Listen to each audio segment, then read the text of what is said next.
Parshas Ekev, Tavshinai Vav. We're coming to you once again from the holy city of Yerushalayim, just as we did last week.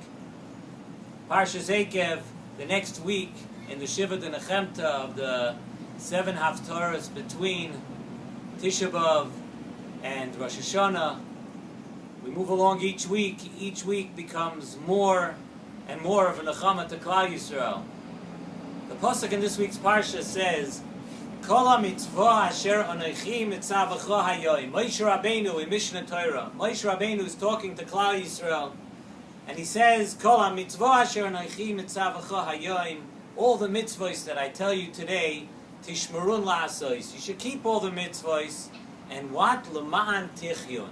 If you keep the mitzvahs and you do them right, l'ma'an tichyun, you will live. And the Nesivos Shalom tells us on this pasuk that it's interesting to note that the Torah here is not talking as it does at the beginning of the parsha, V'hoya Ekev Tishma'un. If you listen to the mitzvahs, you get schar. Later in the parsha, V'hoya Shemoya Tishma'u al mitzvahsai. Once again, if you listen to the mitzvahs in that way, again you are told a lot of schar. But over here in our pasuk, here in the parsha of Kol HaMitzvah, it's not talking about schar. We're not talking about reward, says the Nesivos Shalom. You know what we're talking about? We're talking about a metzius ruchnius. Moshe Rabbeinu is telling us that HaKadosh Baruch Hu set up the world, that if a person keeps the mitzvahs, if you do the mitzvahs, it's automatic. That is the way the world works. You do the mitzvahs, l'man tichyun. You will automatically be connected to the shefa of bracha. Automatically, l'man tichyun, and you will live. You'll be connected to the wellspring of good. It's not a reward. It is midah keneged midah. And the Orach Chaim HaKadosh tells us on this pasuk that in this pasuk is included all of the brachos. When the pasuk tells us Kol ha-mitzvah asher anochi mitzavacha hayom tishmru la'asos l'man tichyun, when the pasuk tells us this, it is including all of the brachos that a person might want. L'man tichyun, obviously, l'man tichyun means life. You do the mitzvahs, you zoicha to life, and life in every good way. Uravisem, the next word of the pasuk, Uravisem tells us that's the bracha that tells us you're going to have children if you do the mitzvahs.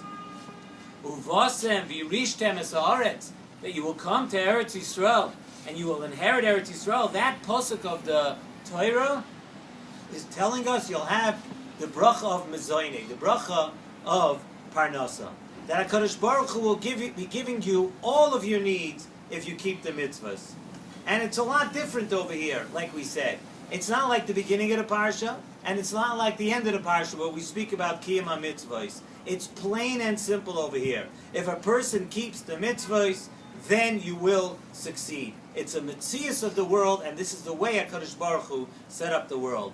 Klal Yisrael, we know, has its roots in Kedusha. And the reason it's automatic, if you keep the mitzvahs, you'll get all the blessings from HaKadosh Baruch Hu, is because being that we are rooted in Kedusha, all our sustenance, the sustenance of Klal Yisrael, derives from Kedusha and Kedusha only.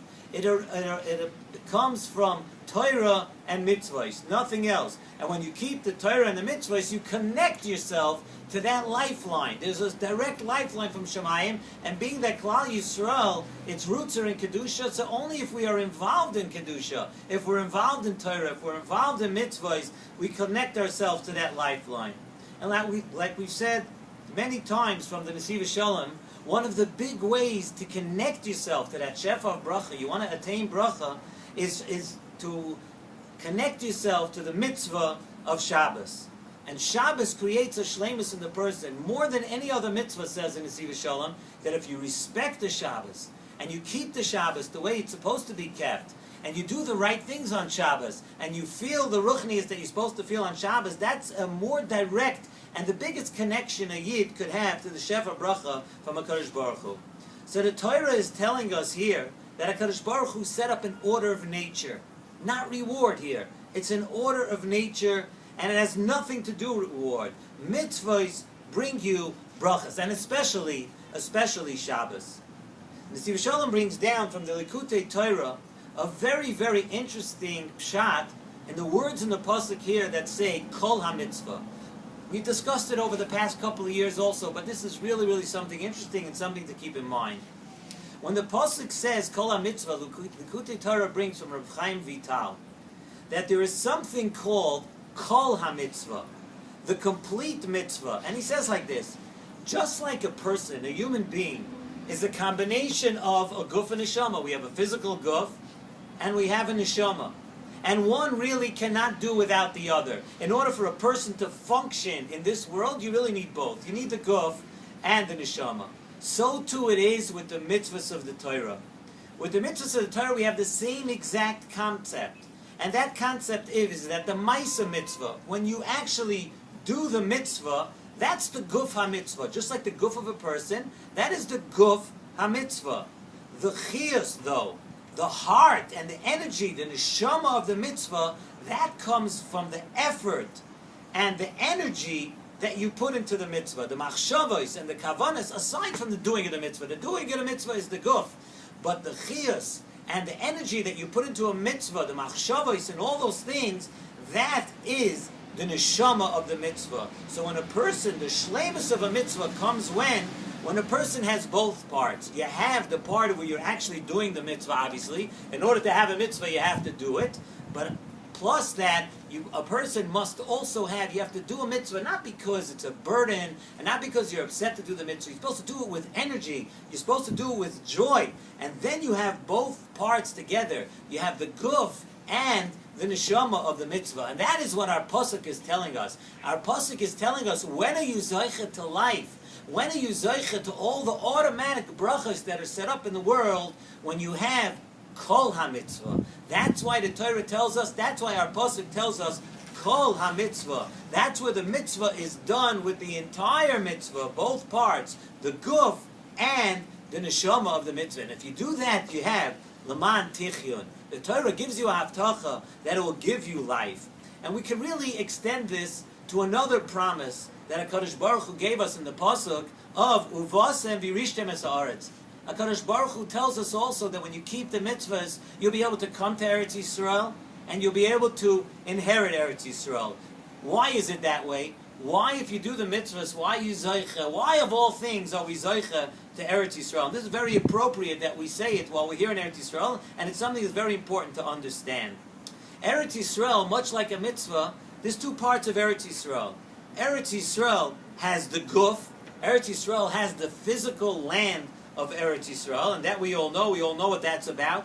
But Eretz Yisrael, it is different than any other of the continents, any other city, any other state, any other country in the world. Eretz Yisrael, besides having the guf, besides having the physical place of the country, besides the physical place of Eretz Yisrael has a neshama too. And the Kuzari tells us, the Kuzari, very, very interesting thing, and it's a little tough to understand sometimes, but the Kuzari tells us that the Hatzlacha of Klal Yisrael, if a Yid really wants to have Hatzlacha in Torah and Avodas Hashem, the only place to really have it is when you're here in Eretz Yisrael.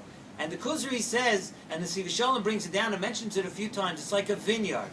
A vineyard, if a person wants to plant, how does one wine, why is one so exceptional? Why is there a wine or a type of grape that is so much more superior to any other grape?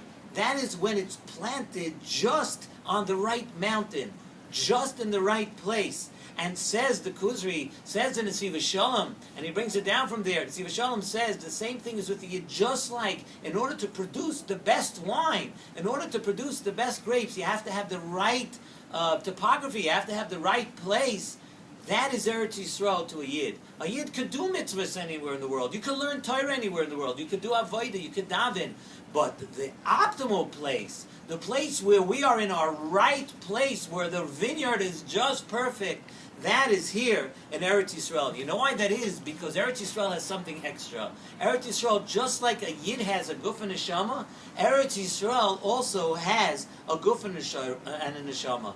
So the Torah tells us, Kol HaMitzvah. The Torah speaks about the entire mitzvah, the guf and the neshama. When we do the mitzvahs, when a yid does an entire mitzvah, you do your guf and neshama, the mitzvah, you do the actual mitzvah, and the energy and the chiyus that it comes with the mitzvah, then you're zeicha. Makes a lot of sense. That's why the Torah promises us Eretz Yisrael. If you do kol mitzvah, just like the mitzvah has a guf and neshama, so too we're zeicha exactly like that. We're zeicha to Eretz Yisrael, which has, unlike any other place in the world, it has a guf and a neshama.